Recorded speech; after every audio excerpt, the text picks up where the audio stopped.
Hey, this is Jackie Chin, and you're listening to Zombiepalooza Radio Live. Tonight we are here with the film crew and creator of a film called Effed, or Final Days. And I would like to welcome to show Ash Hamilton. Welcome to show. Hi, thanks for having me here. Good. All right, so tell us a little bit about your film and how you decided to come up with the idea and the ways that you went in to implement. Well, I had come off of another film, Holes in the Sky, which was my first feature, and I was wanting to do something a little bit different. It was a mockumentary, so the format lent itself to sort of part documentary, part found footage. And I've always liked this idea of a lot of in-world cameras, especially when you look at, like, for what example, the amount of cameras that they have in Great Britain. Like, if you were able to access all those cameras, you could create multiple films based just off of the coverage they have. And I thought, well, let's try to do something where we're pivoting back and forth between people's phones, more cinematic narrative cameras, security cameras, just about anything that we can get a hold of. But for me, I love these apocalyptic thrillers. I love end of the world and end times thrillers. And there's sort of a trend in a lot of those films that the journey through a lot of them is leading up to it, as whether or not they're going to be able to stop it, whether or not these characters are going to be able to survive. So a lot of that also is centered around people who are pivotal to whether or not it's going to happen or whether it's not going to happen. Like, we're always with a Green Beret or with this or with that. And my idea was always, let's put it back in the hands of just average, normal, everyday people and see how they navigate through that. And not just navigate through sort of building up to it, but let's actually have it happen while it's going down. So we're at ground zero. And I thought, well, if we're doing that, it would be interesting if we could split that up into different stories, see where it's happening sort of across the United States, around the world at the time, and incorporate that into this interwoven narrative. And that was sort of the genesis for the project. Yeah, 'cause you have like 5 different directors. You also have a piece that is a full wraparound as well. And your idea of being able to bring multiple viewpoints into a film and have it look like it is absolutely seamless is exactly what you've accomplished. Thank you. You went through and picked a number of people to be directors, and let's talk about that process and how you went about deciding which ones you were going to choose. Well, you have to sort of look at people who are not only capable, but who are also prolific and have a lot of projects under their belt and can do things relatively quickly. Because I'm not a fast filmmaker by any means. I'm a very slow filmmaker. So where a lot of people are putting out 2 or 3 films a year, that's not really how I approach things. But I admire the people that can do that. And for this project, that was pretty essential to be able to pick people who I knew would be able to accomplish what we were trying to do and accomplish it, within a time frame. Especially when you take a look at the bigger picture, which is there's an awful lot of time spent on post production, especially for some of the stuff that we wanted to do, which was much bigger scale. So there was going to be time, in the editing room that was going to account for months and possibly months. So how could we get that footage? How could we get that narrative quickly and then reserve that time to work on the finished project? So I had seen in the found footage realm guys like Dylan Brown and Josh Brucker, who I both tapped, who were constantly working on projects. These aren't guys really that slow down that much.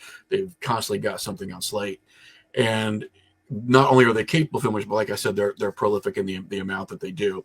And I thought that was probably a good path for us to follow, was to not only know that we could make a capable film, we could make a solid film, but that we could also adhere to little deadlines, which we went over, which was mainly in post production. But to be able to have all that footage and then go over in post production is not necessarily a bad thing because you've got what you need, and it's just the massaging and nudging, of that footage. As I looked through a lot of footage for this film, Final Days, I noticed that like the coloration of it seemed to be all of equal quality, and the actors, all of it, it just seemed literally like it was one seamless piece. And it takes a bit of skill and a good eye to be able to do that. Who else worked on this film in I would imagine post, and um, whom would you like to credit? We had a lot of people here who were there for the process. Not to pat myself on the back too much, but a lot of those man hours, as far as once I got a lot of the completed footage in, was probably something that fell on me.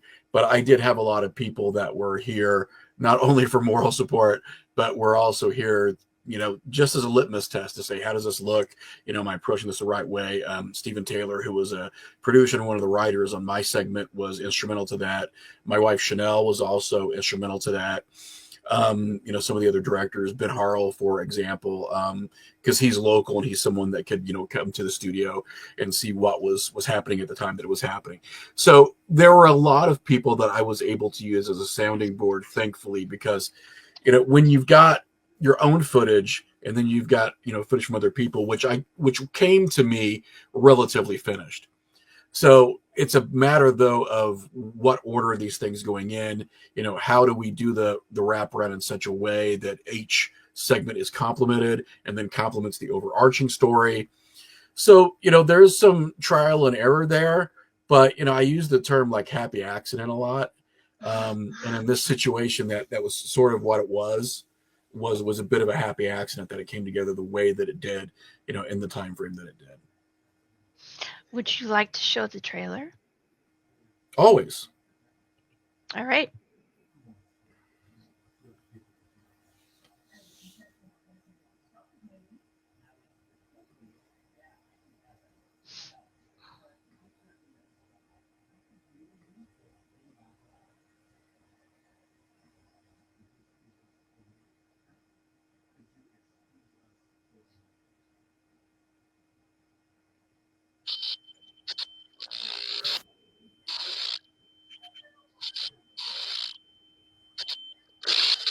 Diane, this world has plagued us by holding back our true power.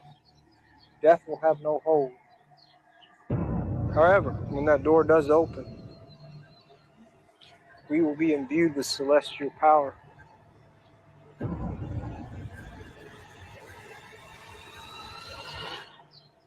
Life will be eternal.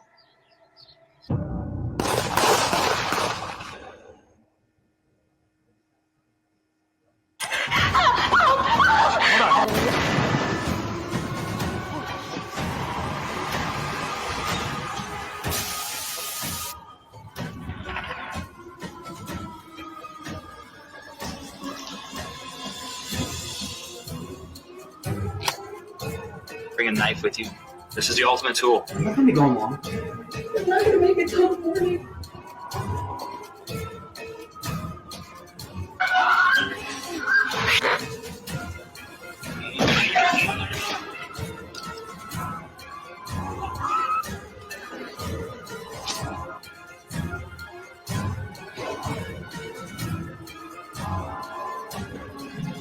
I tried everything I could. The end of the world is here. And it's now. Everything we're fighting for is gone.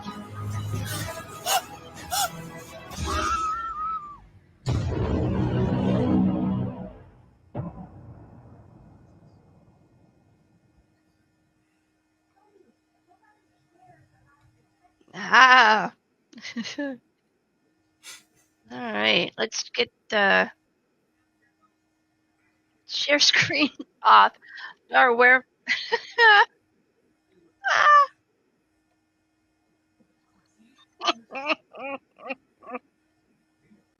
Woohoo! We are holding out for a hero. All right.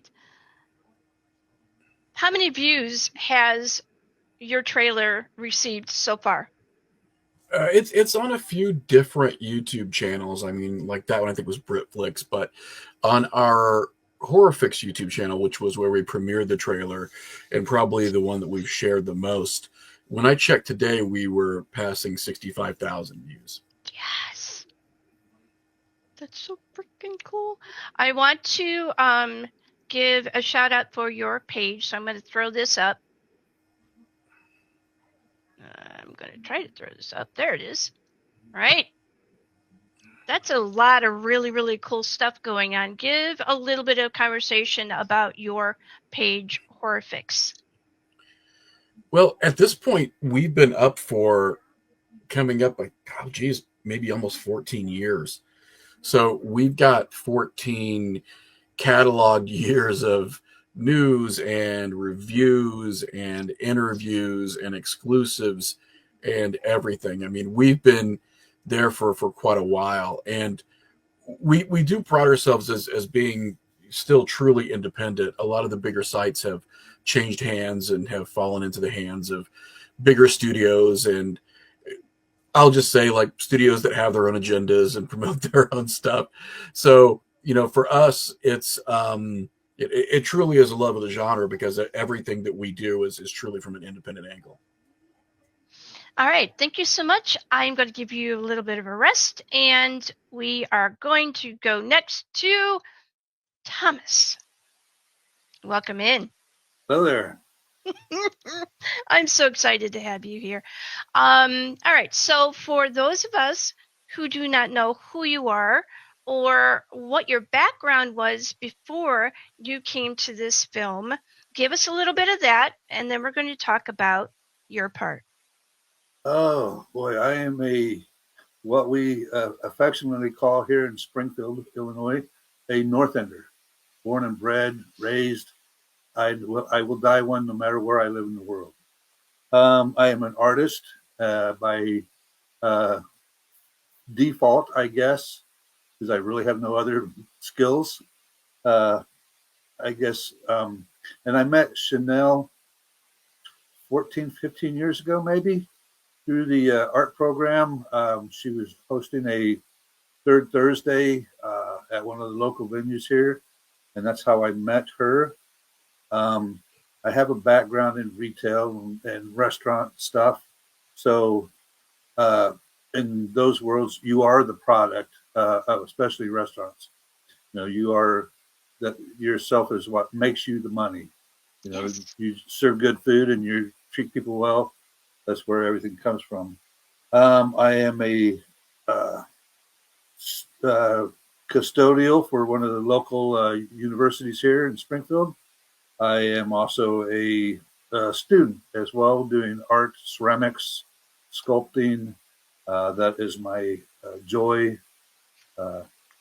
I've been doing a lot of making Cupid dolls turn demonic lately, putting horns and ripping the heads off baby Jesus. Can I make a special request for one? And where do I go to do that? Let me tell you.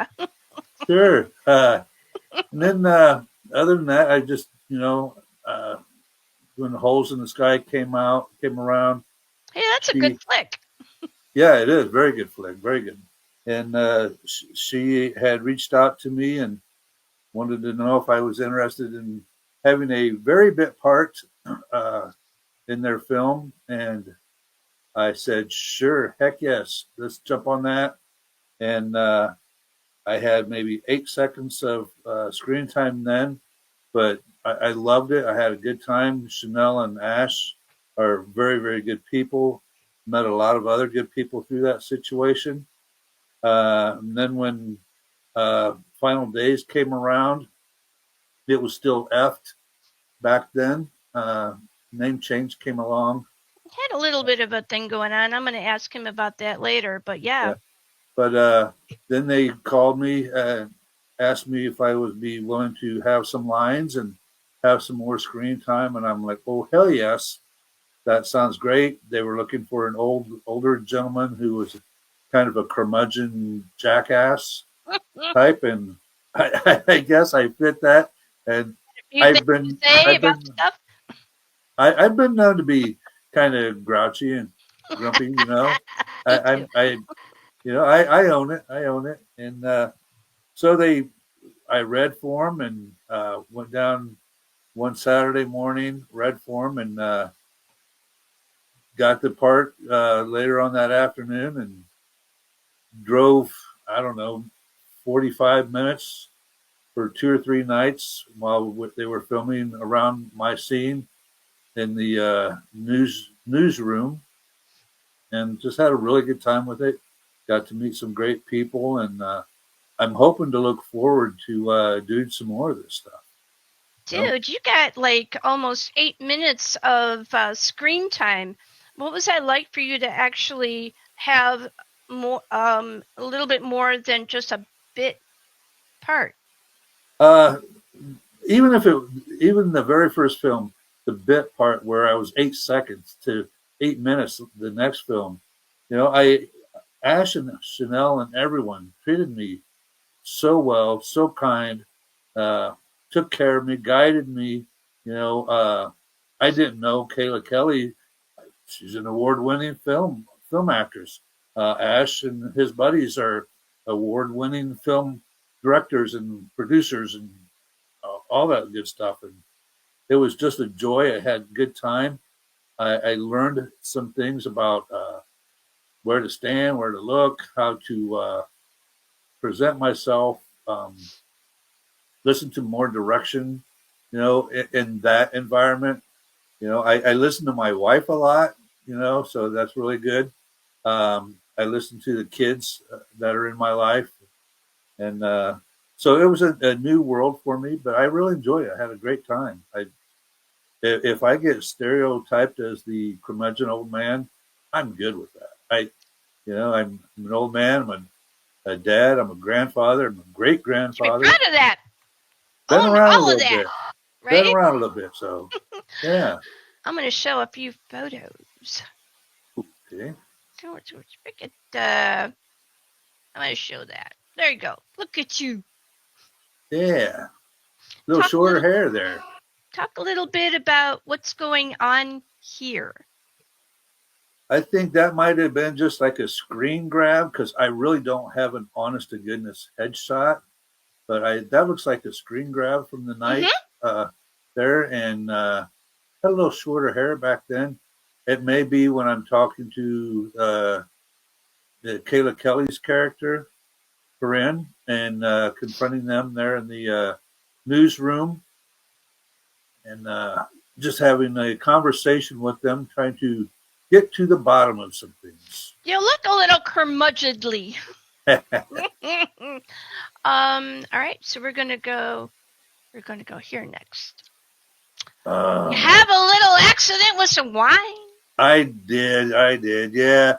Don't stand too close to a swinging door when you're drinking a glass of wine. No. Yeah. There's a, yeah.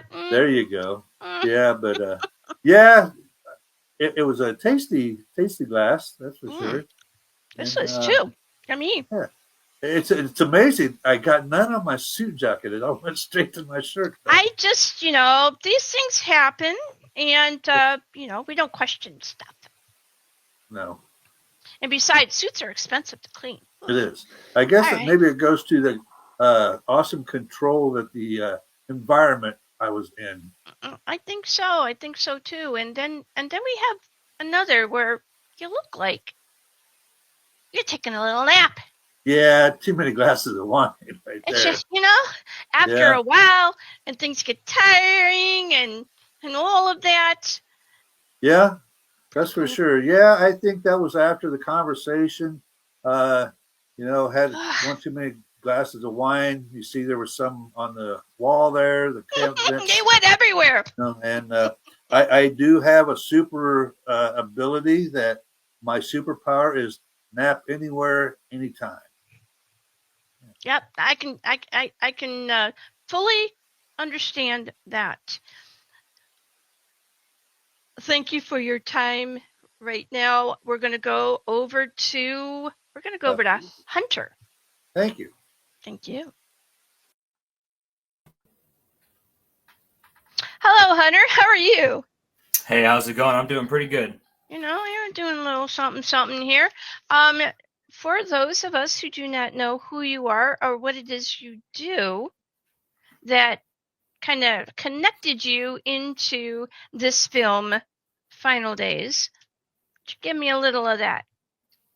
I've done a lot of stuff in lifetime. I've been a police officer. I've been a teacher. I've been a filmmaker and actor. I've done a lot of things. What kind of got me involved in this movie was one of the directors that Ash mentioned earlier, Joshua Brucker. Him and I have worked together in the past on several projects. We actually, him, myself, Dylan, and a few other individuals co-own Horror Dads Productions. And we're just a group of dads that work 9 to 5s. You know, like I mentioned, I'm a teacher now. Who find the time to make horror movies. So working with Josh in the past, when Ash had approached him about an idea for Final Days, Tale from the End Times, he just kind of came to me and kind of, pitched an idea, and we talked a little bit about it. And I guess the rest was history on that point. We got together and made a movie. All right. Or made part of a movie, I should say. You have a piece called Bug Out. Bug Out was our segment. Yes, correct. And you directed it. I did not direct it. That was Joshua Brucker. That's right. Joshua. All right. So Joshua Brucker, thank you for adding Hunter to your piece called Bug Out. Give me a little bit about what it was like to work as part of this anthology. It was really fun and unique. One of the things that we do at the production company that we co-own together with, like I said, a few other individuals, is we improv a lot. So when we filmed Bug Out, we met up one weekend, and the entire time we kind of pitched ideas to each other of where we wanted things to go, how we wanted things to appear. And so the entire thing from beginning to end, there was not a single written line of dialogue. That was all improv, kind of made up on the moment, spur of the moment stuff. And I was able to help Josh get a few other individuals to work on the movie as crew and a little bit of talent that you see later on. I won't spoil anything, of course. So it turned out to be a pretty cool project. And it was cool, to go from beginning to end in the same formula we've done many times. Ash mentioned earlier that Joshua Brucker and Dylan Brown are just constantly full of things they're doing and, pushing movie after movie after movie and project after project after project. And we as a company have just found such a good way to continually just put things out there that, some people love, but you're always going to have haters too. But we found a good formula that works, and we just keep it. We just keep it with it, and we've been super successful, and it's been a great time. And I truly have one of the best jobs in the world doing what it is I do. I'm blessed, and I appreciate any and every opportunity I get. I think that's super, super awesome. For you to be able to work in horror with the kind of work that you do, what is that like for you? Is this a way for you to reduce stress, or do you get other things out of it for, say, your mental background? So, being a law enforcement officer, I would say the vast majority of law enforcement officers, at least one point in their career, see some bad things, maybe more so than others. But you run into a lot of bad times. So the academy kind of trains you to, in a sense, the best you can deal with those things. And so movies, to me, it can be a coping mechanism for sure. One of the things I like to tell people when they ask me why I like to do what I do, especially when it comes to acting, is I don't ever have to deal with the consequences of the actions that my character inside of a movie does. What that means is whatever decision I make, especially in improv, that regards any situation that my character is thrown in, I don't ever have to take that home with me. It's something that I can leave there and leave, for the viewers later on. And so it's a good way to be in a bad situation and then mentally, with mental clarity, I guess, later on after the fact, get out of that bad situation. I don't have to sit there, and it doesn't linger with me. It doesn't come home. It doesn't go through my front door. So that's truly a good thing. At one point you said in an earlier conversation that you would like to play a bad guy. Yeah, I'm Really cast as a bad good guy. guy. Yeah, I'm cast as a good guy quite a bit. While I appreciate any acting opportunity I get, and it's great, and I'll play most anything. I just want to be a bad guy. Now I've played a serial killer a few times, which I've had a great honor of doing. I played the same serial killer in like more than 3 projects, which is cool. He just keeps reappearing, but I just want to, I want more people, so if you're listening, viewers at home somewhere, if you're a filmmaker and you need a bad guy, I want to do bad guy roles. I just want to be the exact opposite of what I had to do in law enforcement. I just want to be somebody that when somebody watches a project that I'm in and they see my face, they go, I hate that guy. And that's all right with me. I don't care. We got a few photos for you. There you go. That's just one of my many headshots. I teach. You look like a good guy. I'm sorry, you just do. I get told that. I try and be a good guy. We need some bad guy headshot looks. I know. I need to get some bad guy headshot looks. You see, Yep. I have. That's just one of my many headshots, I guess you could say. I teach digital media production at a career technical education school, so my students are always, learning new techniques and stuff. So that's just one of the many photos that probably one of my students took for me in the past, and I use it. You look There's a little me. busy here. You look a little Yeah. busy.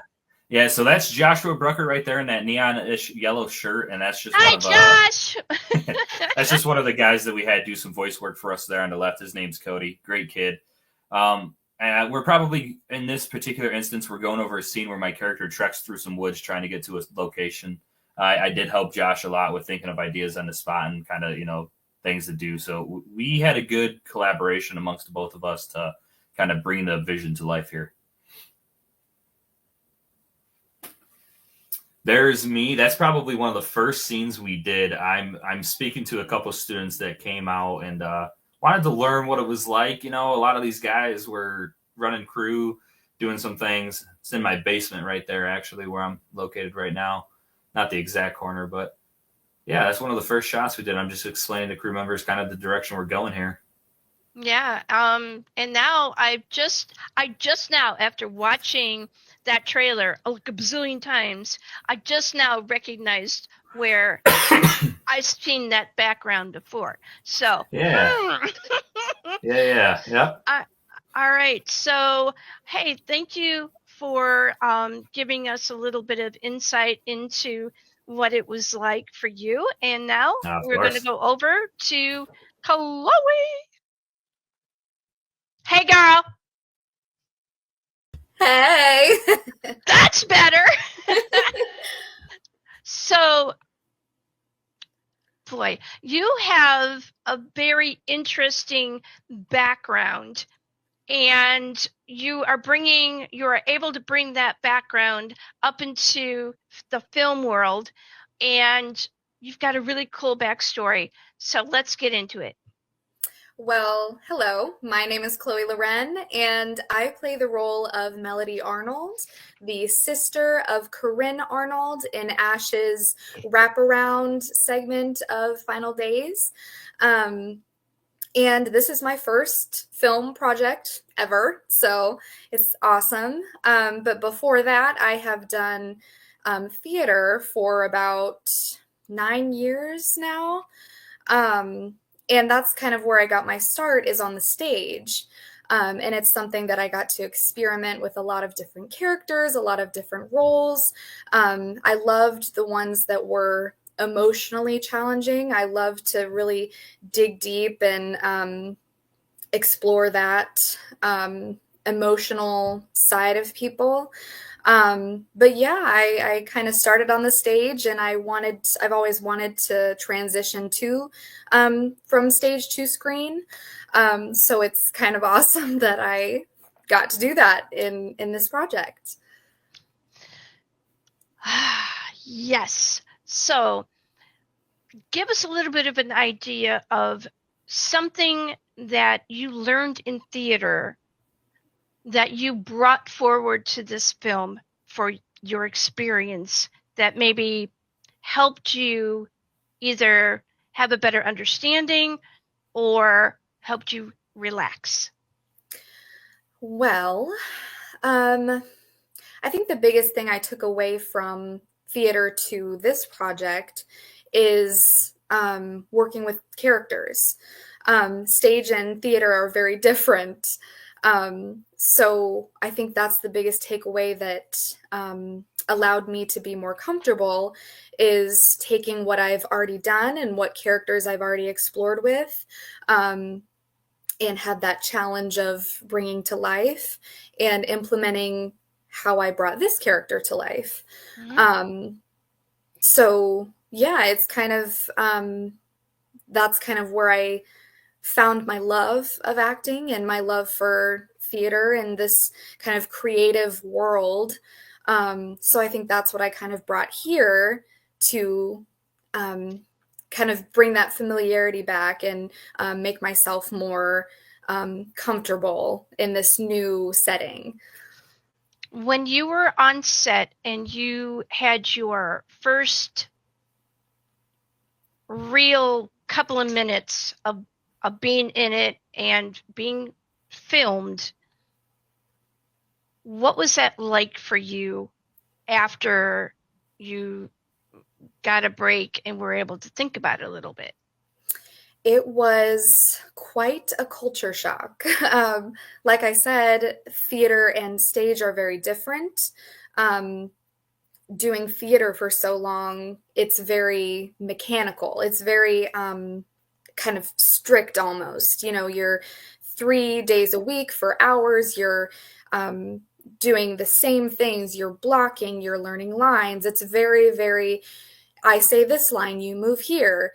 I stand up right here, you cross over. Like it's very, it comes down to a science almost, I feel like.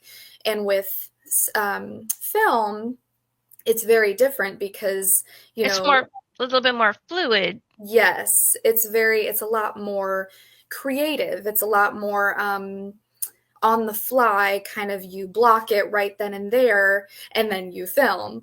So I felt kind of like, am I doing this right? Like, I hope I'm performing well. I hope that I'm, doing what I need to do, which of course, Ash, Chanel, Steve, John Elder, like they were all great in reassuring me that, like, yes, you're doing great. So that was nice, but it was quite different. It's they are very similar, but it's also two very different worlds, and I love them both. Digging into my questions here. All right, so you had approximately 10 to 12 minutes of I wanted to say stage time, but actual film production time. Yes. In a lot of times people will look at something like that and go, well, that was only 10, 12 minutes of her life. No big deal. Yeah. Explain in indie terms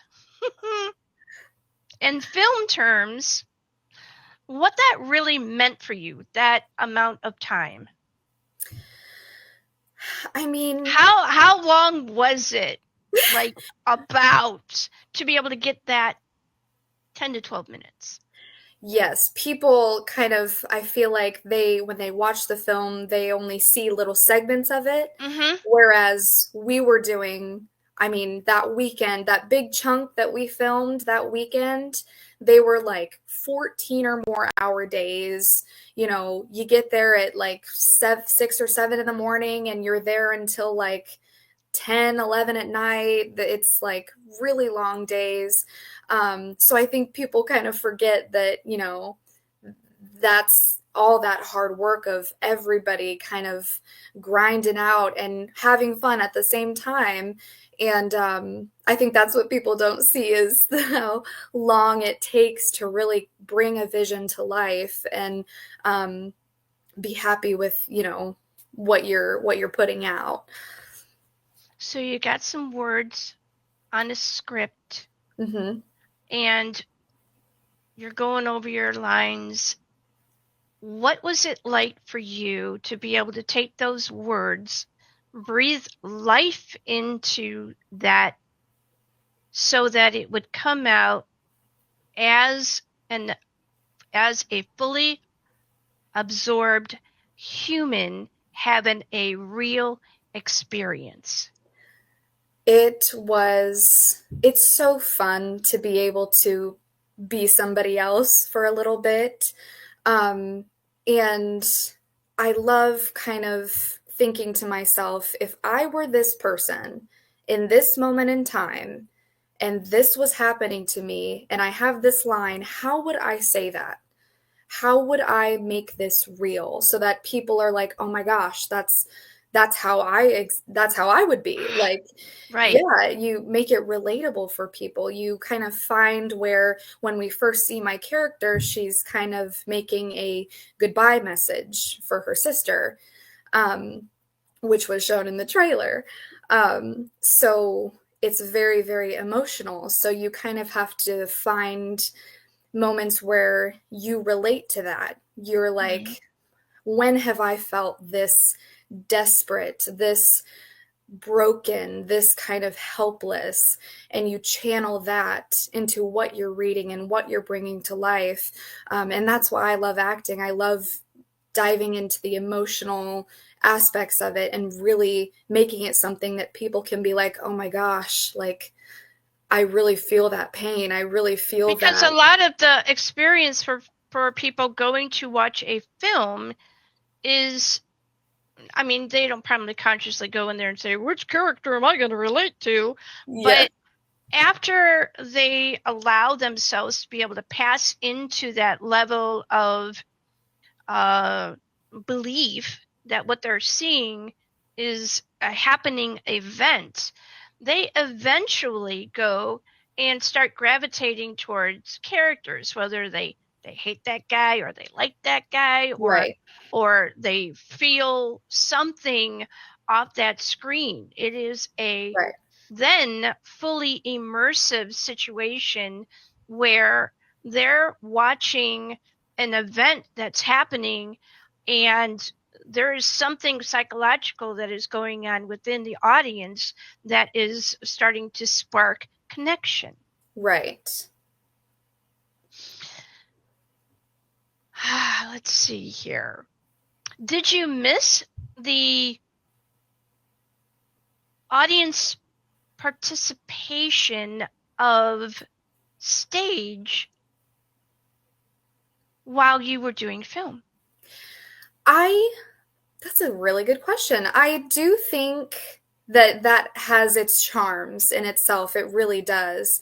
But like I said, for the science of it all, when you're up there on stage in front of 300 people, you literally cannot mess up. You have to get everything right, and if you don't get everything out right, you have to keep moving forward and you have to keep going. But with what I loved about film too is that there's so much room for play. There's so much room to experiment and throw ideas out and kind of find what's going to make that scene the best that it can be, and that's going to make it exactly what the director's vision is. So it makes it a lot more intimate too.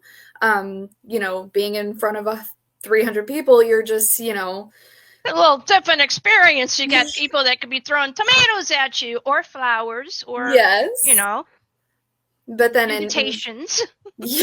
yes, and then in film, it's just a lot more connective almost. It's a lot, like I said, intimate. It's a lot more kind of lenient and kind of loosey-goosey, and you get a lot more opportunity to kind of bend the scene to a way that makes it the best that it can be. So that's awesome.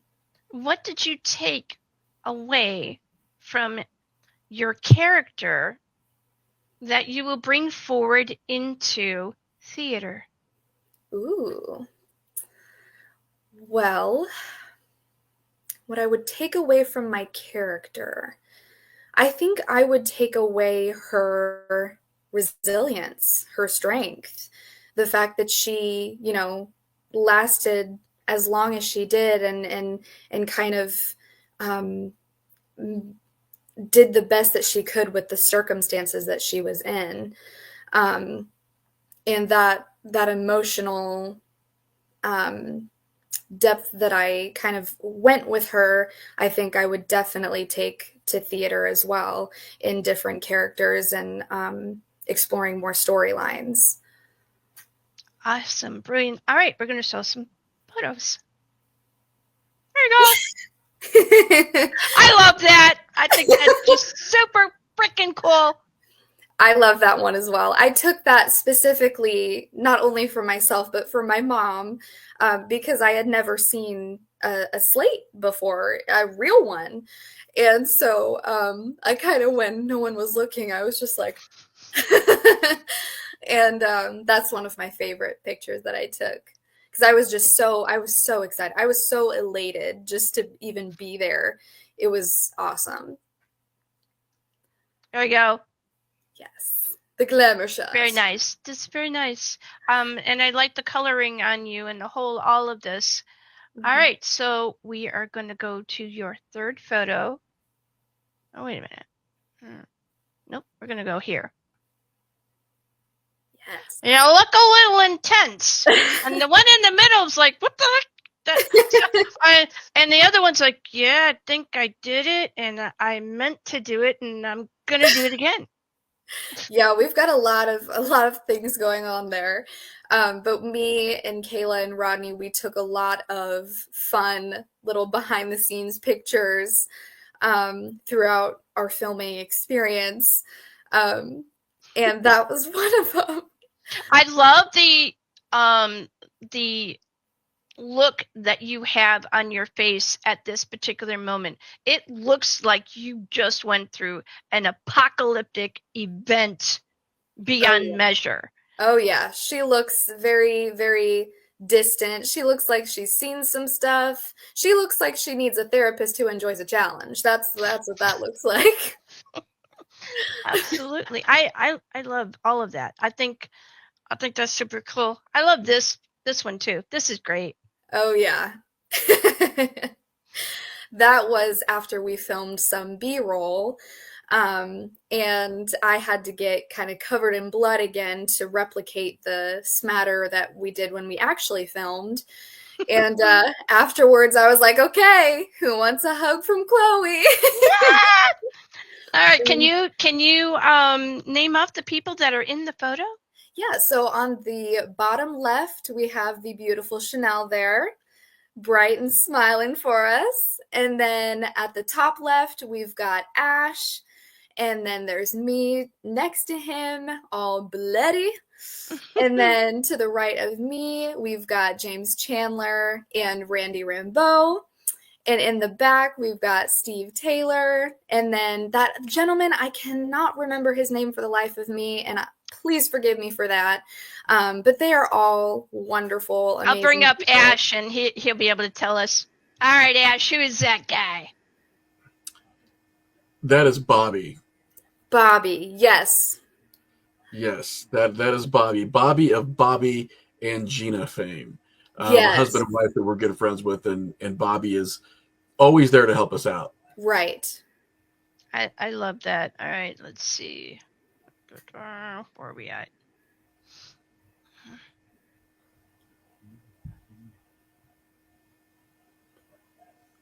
There we are. All right, we're going to bring back everybody else to the... All right, so we have had a very interesting discussion about how this film was put together. Now, I did want to ask Ash something, so I'm going to, let's see, we're going to take you, and you, Ash. All right, so this film has a couple of different names. Yeah. Do you feel froggy enough to say why? Or would you just like to say, it does, and, well, that's it? I could definitely talk about it. So when you sort of get in this process of you've got a film, and now you're working with or partnering with distributors, you're partnering with advertisers, you're looking at what the life of the film is going to be like, after you hand it off. Then you'll get people who will come in and say, hey, listen, we've got some feedback for you.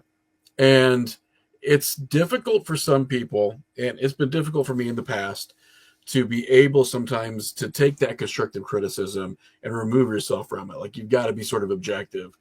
And I had really liked the title of F. I thought it was sort of, cool, and I don't even know if edgy is a word anymore. And not really edgy for our time, but edgier compared to another title.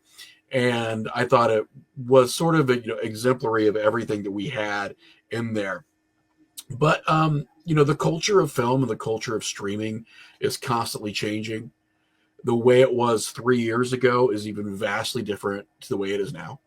Right. So we've got platforms that are constantly looking at what's selling, why it's selling, and what they can do to sell it harder, because quite frankly, the platform is going to get 50% of everything off the top anyway, sometimes more. Mm-hmm. So, no matter what you do, no matter how well you do it, ultimately the streaming platform, to be able to put it out in the world, takes a huge chunk of that. I want to show And something. I want to show something here so that we're, sure. and it is related to what you're just talking about. All right. So can you see that? Yeah. All right. Talk about it. So this originally was all the marketing collateral we had for it going into the film festivals, and just the initial sort of push for the film as we were getting people to see it and getting people to get excited about it. So everything was sort of about it being effed, the Grim Reaper, giving people the middle finger, the title effed, standing for exactly what we think it is. And, we were pretty comfortable with it. But, as we got in again to these partnerships, it was explained to us that, the culture of streaming is changing. They're looking for different things. They're looking to push different things.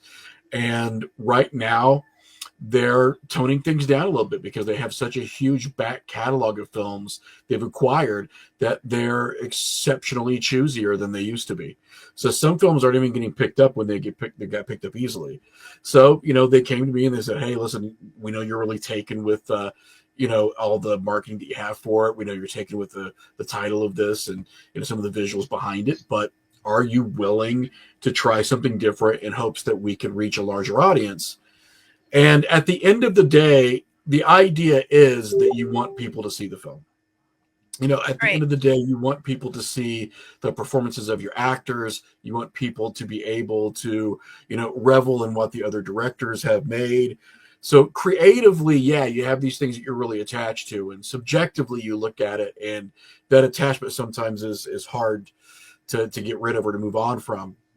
But in this instance, I just said, hey, we do it whatever we got to do.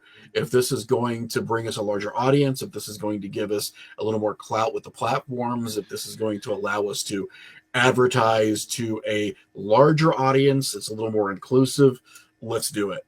So it ended up coming down to, hey, listen, EFT is maybe not what everybody wants to promote as far as the title goes. How are we going to try to bounce back from this?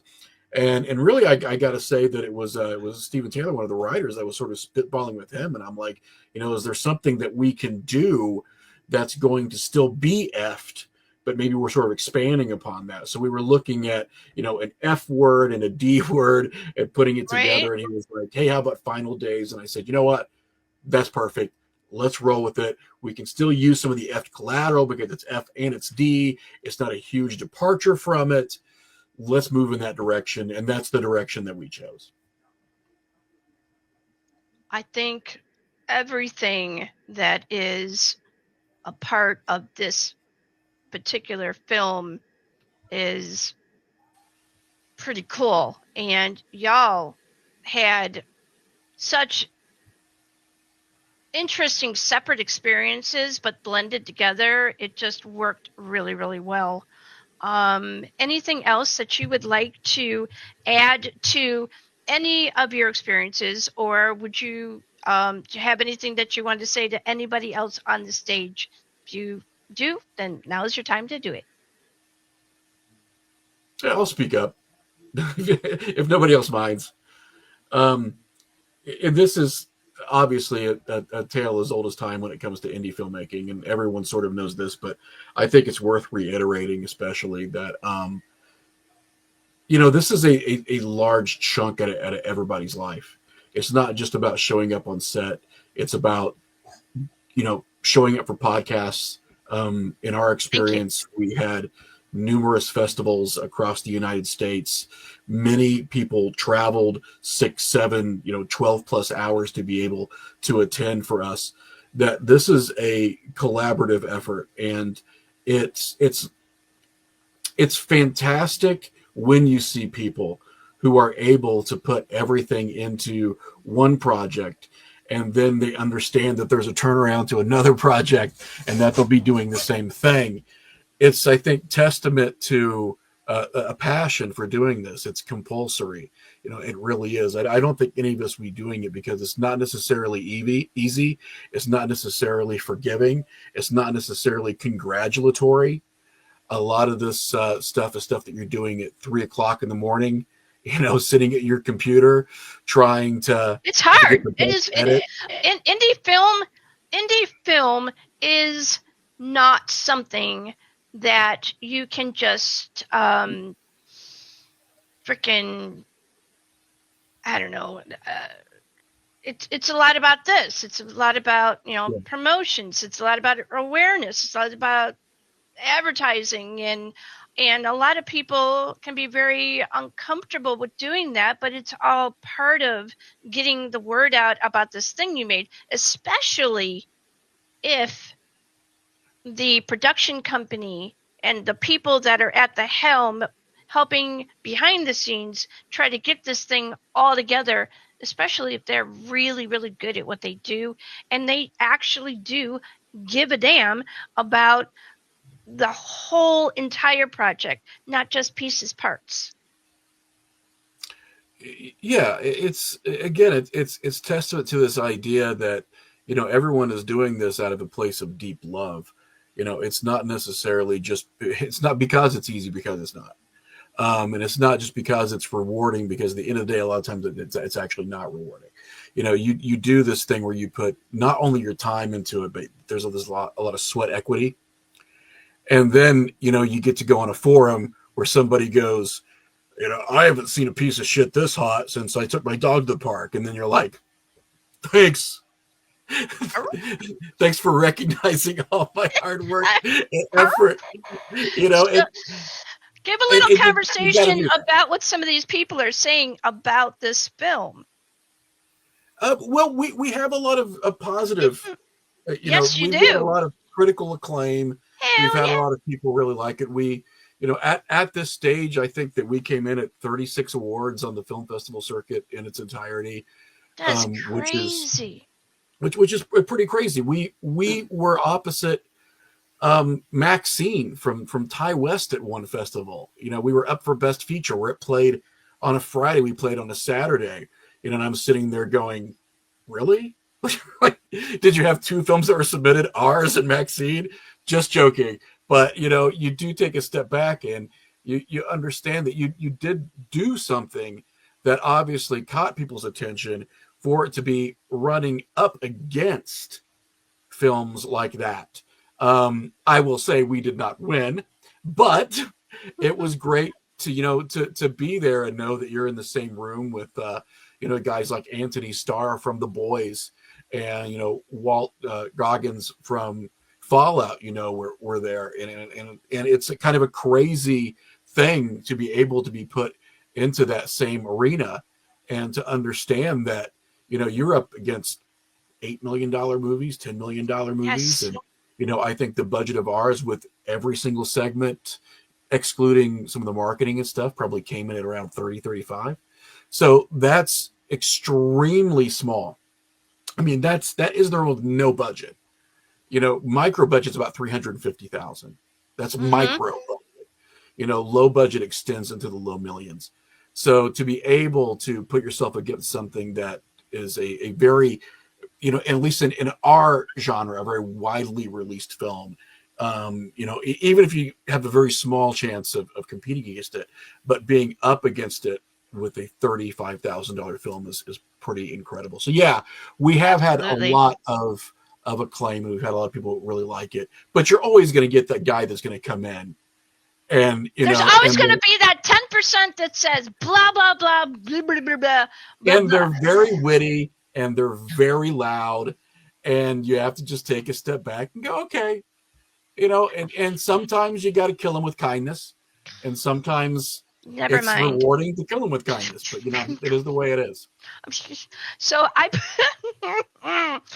put a thing up here. It says you'd be surprised who's watching your journey and being inspired by it. Don't quit.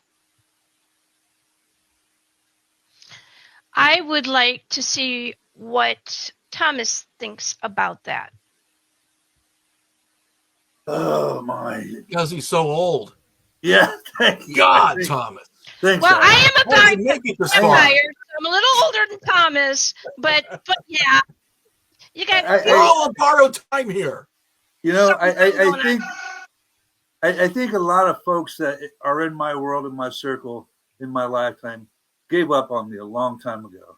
Because I was the baby brother. I was the drug addict. I was sleeping in the cars. I was flopping in whatever neighbor's or friend's couch for many years. And I would never be anything. Now I have 2 degrees. I have a wonderful life, a wonderful wife. I have great grandkids, great great grandkids. I have good people in my life. Doing art. I'm doing what I want to do. I am. I even got into ministry for about 5 or 6 years, and I keep going. I keep getting up. I keep smiling. I look at the days that come at me, treating me like the fire hydrant when everybody's a dog, and I say, "Is that all you got?"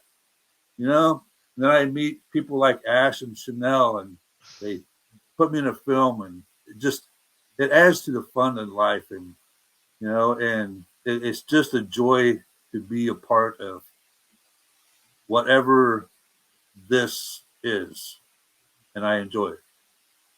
Hunter, what do you think about the statement? Don't quit. I find that, that's just it, right? Don't quit. Just like Thomas said, there's going to be a lot of people that doubt you, that don't think that you can do anything. Or, especially if you dream something like to be in a movie, be an actor, anything like that. All you got to do is start and not be lazy with it. That's really all it is. And I don't say that disrespectfully to anybody out there, but there's a whole lot of people that want this, that don't work for it. There's a whole lot of people that think that things are just going to be handed to them, that don't go out and try and achieve it. So if you really want to be in this industry or do anything in life, you got to start. You got to get out there and start, and then don't quit when there's a couple naysayers. You got to take a lot of no's before you get the yes that changes your life. So that's all it is. Chloe, what do you think about the statement? I mean, yeah, Hunter said pretty much what I was thinking. There's always going to be people that doubt you or that don't take what you do seriously. Or, if you say, yeah, I want to be an actress, I want to do this for real, you'll get the people that are like, oh, that's cute.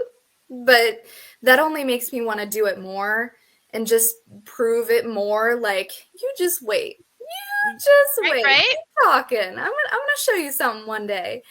And yeah, I think the love makes you want to do it. I don't do it because I want to do it. I do it because I need to do it.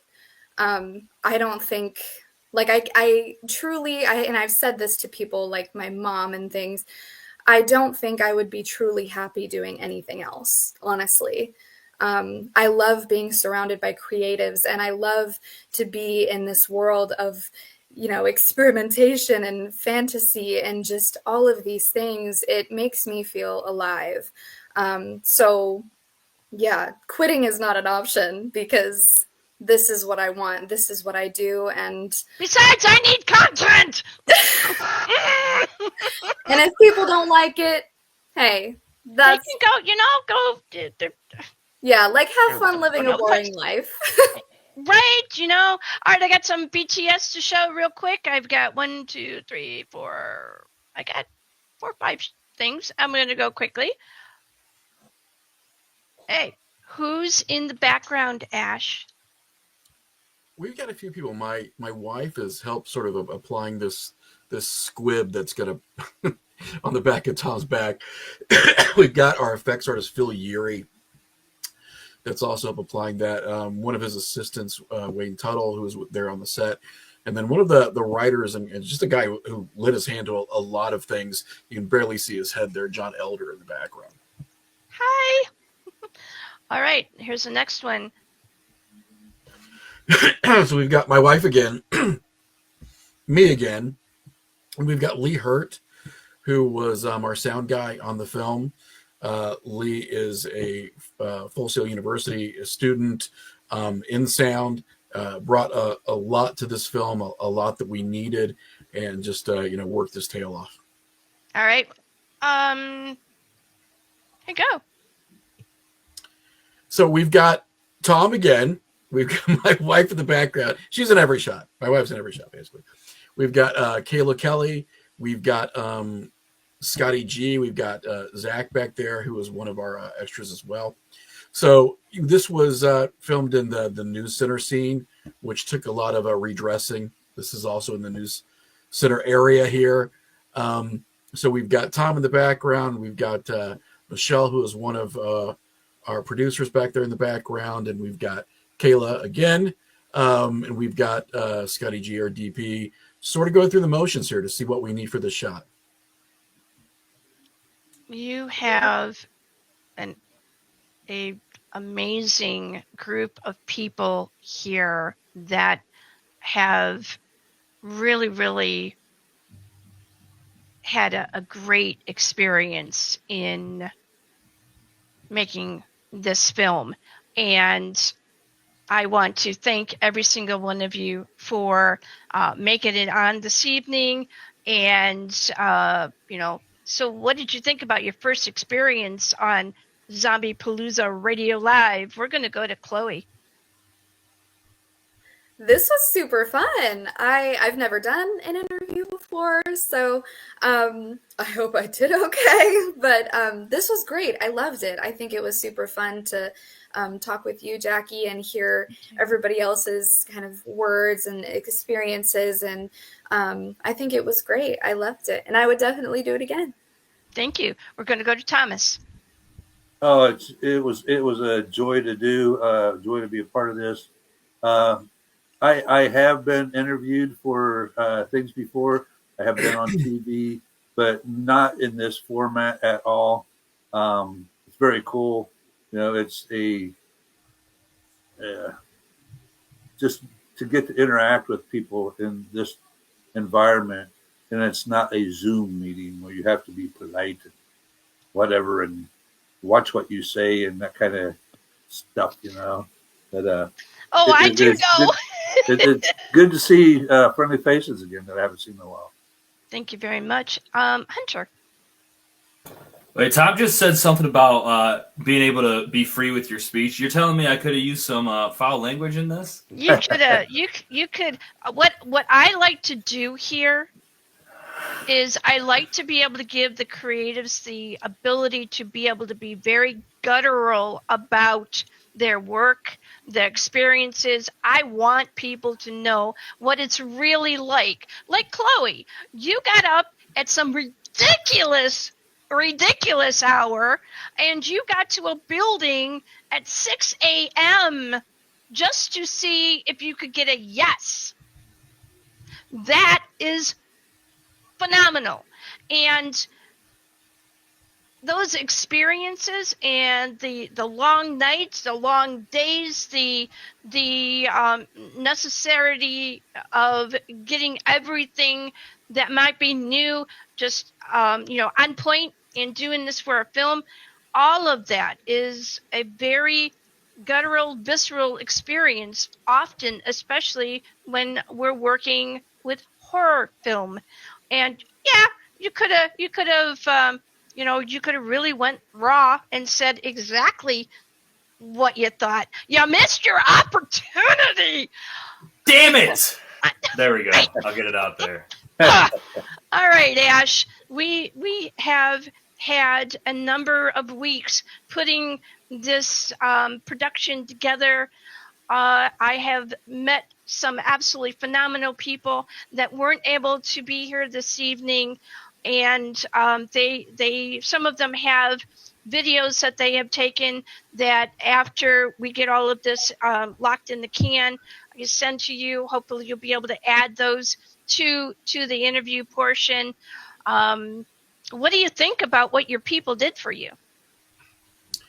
I think everyone that's here, these are consummate professionals. These are people who, know their craft, and they're forever working on themselves as much as they're, working on their dreams, and that's sort of what we're all doing. And it's fantastic to see people here. Showing up is a big part of this. Just showing up and promoting and showing up and letting people know that you're here, and that you're here to stay. Thank you very much, Ash, Hunter, Chloe, and Thomas, for being part of another episode of Zombiepalooza Radio Live.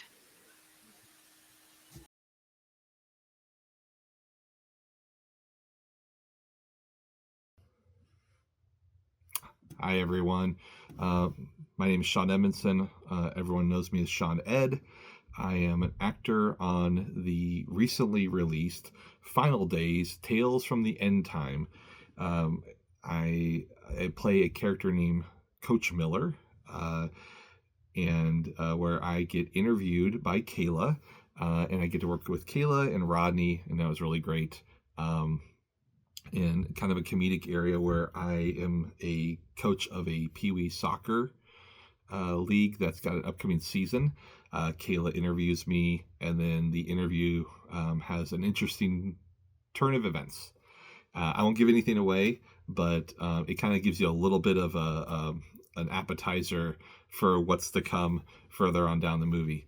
I got into the movie because Ash and I, as well as Chanel, and Brett and several others, my wife Stacy, we all worked on a project called Holes in the Sky, the Sean Miller story, which is out on streaming services. It was an indie production that got a lot of awards, kind of like Final Days has, and we were really proud of it. I worked closely with Ash and the crew there, and then I auditioned for a couple different parts for Final Days and ended up with the part of Coach Miller. So it's pretty exciting. I got to wear in the Holes in the Sky, got to play a more serious role. With this, I got to play more of a comedic role, which if you know me, I'm pretty gregarious and like to have a good time and laugh. So it was a lot of fun.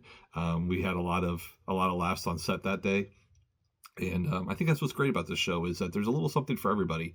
You're going to find that there's comedy, there's thrills, there's horror, there's some gore, there's a little bit of even a little bit of some romance and some drama, but there's a little bit of something for everyone. A lot about family.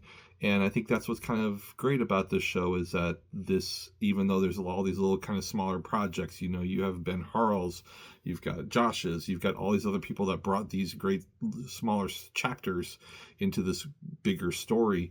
We all are kind of family, and we all, a community that we all really talk to each other and really care about each other. So it was less like working with coworkers and more like working with friends. And I mean, that's a lot of truth to that because, I am friends with a lot of people involved.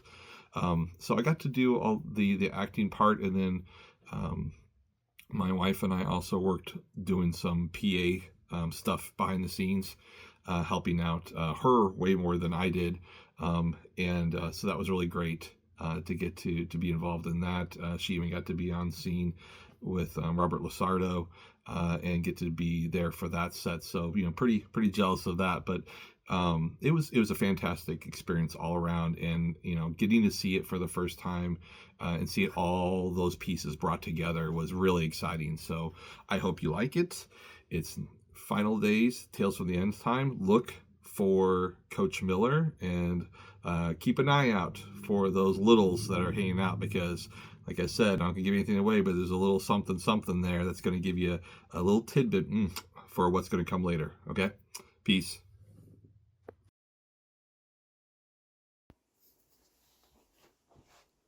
Hello, 'tis I, Tim. Or Tom. If you're feeling nasty. I don't know what that means. I keep seeing Haley Williams say it. I probably should say it, so you're right. I'm Rodney B. Snyder. I play an Ash Hamilton segment in Contingency. It plays the beginning, throughout, and at the end, the chaotic climax to it all, which is my favorite part. I love chaos. It's fun. It's good. It's good fun, especially when it's, brutal and bloody and, people without chins. So that's my kind of thing. So I'm sorry that I have missed this wonderful apocalyptic evening, but I have many things to worry about. Just work. It's just work. So I hope everybody's having a fun apocalyptic night in their final days. Hope everyone's not, too effed. I really loved this experience on this film. I really thoroughly enjoyed it. I thought it was an incredible 4 days with strangers that you wouldn't know come to be family, pretty much. And it's weird because I've never had that before. The closest thing I've had to it was basic training and seeing brotherhood and sisterhood come together for one goal. And that's beautiful. It's a beautiful thing. So I was happy to have the opportunity to do it and to be able to give my input and it actually be accepted and work and kind of make things better, which did happen in this movie. And that's something I'll genuinely, truly always remember. I'm so thankful for Bill Hauser for thinking of me one night. I'm so happy for Ash Hamilton, Chanel Hamilton, and Steven for accepting me the same night and giving me the opportunity to take part in this apocalyptic adventure.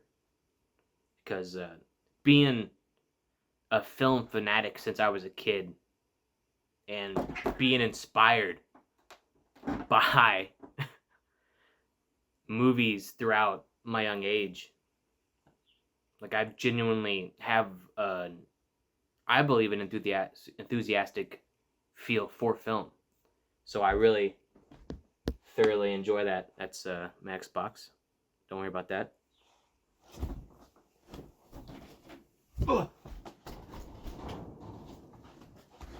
Don't worry. Don't pay attention about it. It's just that. So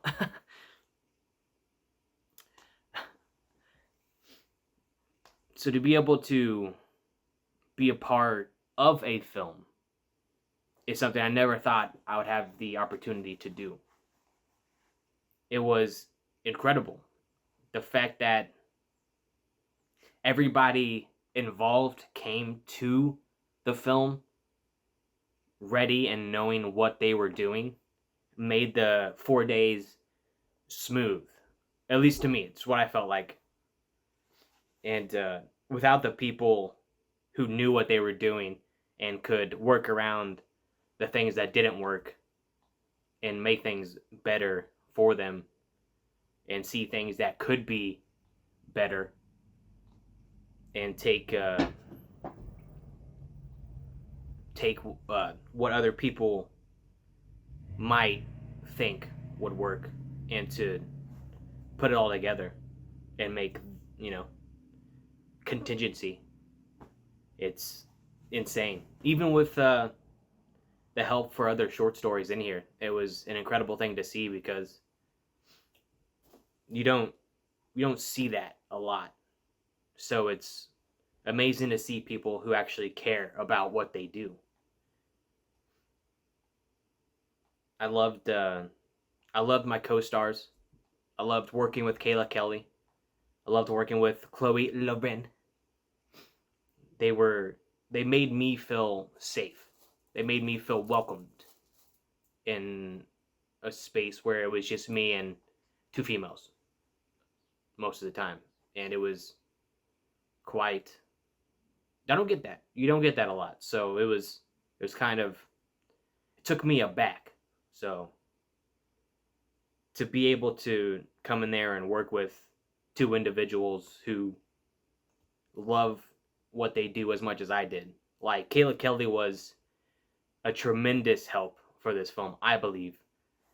She came in there, she took pictures, recorded things, and helped the film be what it is. Without her, if there would have been a different actress for Karen, we wouldn't have the film that we had. It'd be something different. It might not be a bad thing, but I genuinely love our version, our segment. I loved the fact that, like, the ending where you kind of see me and Kayla Kelly and the hippie van. That was a tremendous action shot that every time I see it, I'm like, God dang, there's an action shot, son of a gun. And again, I want to thank Ash Hamilton and Chanel Hamilton and Steven for allowing me the opportunity, because right now I can say you guys saved me from a dark place. You guys, I was not good mentally. I was okay, like, I wasn't gonna physically do anything, but I was not. I closed everybody out. I closed humans out. Like, I was done. I was #done with people, and having Bill Hauser message me and then having you guys accept me within the same night and then tell me we're even getting paid for it, I was like, what is happening? And then I looked up Robert Lizardo's name and I was like, oh my God, what did I get myself into? So it was kind of panic inducing, but also, like, with acting, everything's a challenge. So you kind of, like, learn to love that and to challenge yourself to go out to places that are unfamiliar and actually Indiana Jones the crap out of it. You learn things about yourself and about people. And I learned that people do care. I stopped believing that. And being on EFT and being around who I was around made me comfortable with people again. It made me realize people do care. It made me believe in humans again. So I genuinely do thank you guys for that. Shout out to Bill Hauser and Ash Hamilton and Chanel Hamilton and Steven. Ricky Farrell, I don't know. Okay? You change your name too much, okay? There's too many names. Alright, I can't keep them here, man. Just a Facebook name, man. One Facebook name, Ricky Farrell. And definitely shout out to Kayla Kelly for being awesome. Shout out to Chloe, the friend, for being just as awesome, because you guys, man, like, the first scene we did at the ending there with all the extras, when you guys were talking, I got into what you guys were saying, and I forgot about acting. I was just watching you guys, and I got emotional. I was starting to tear up and whatnot, and I was like, stop it, we're acting. Ooh, what am I doing? So that was crazy. I loved EFT. I loved Final Days. Not EFT. It's don't hate me. Okay, please. I believe that'll do it for me. I believe I have said all I needed to say. So, have a fantastic evening. Don't forget to. It's an earthquake. Those are my cats. These are my cats. Hope you guys have a fantastic, eventful, apocalyptic evening. You guys are wonderful. Stay amazing. I love you. I love all of you.